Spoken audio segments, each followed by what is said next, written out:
I'm going to go through just a little bit of background and history because I realize there are some missing pieces from the preceding notes that you just didn't get.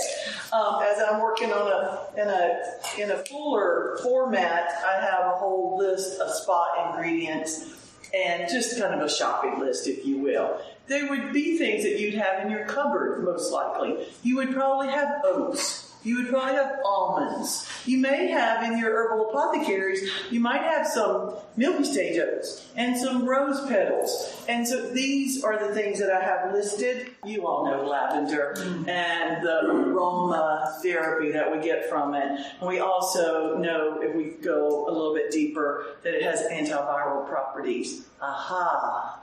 So we're not just, treating our exteriors, but we're also imbibing in the, medicinal qualities, if you will.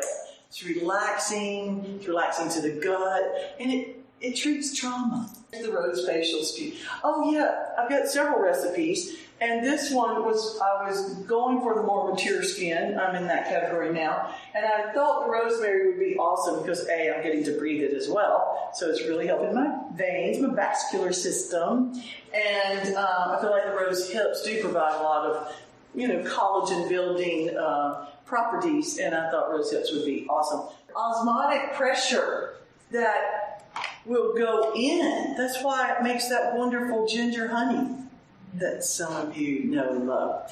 And it draws out right away. Bust open those cell walls, draws it out. It's in solution. It's wonderful.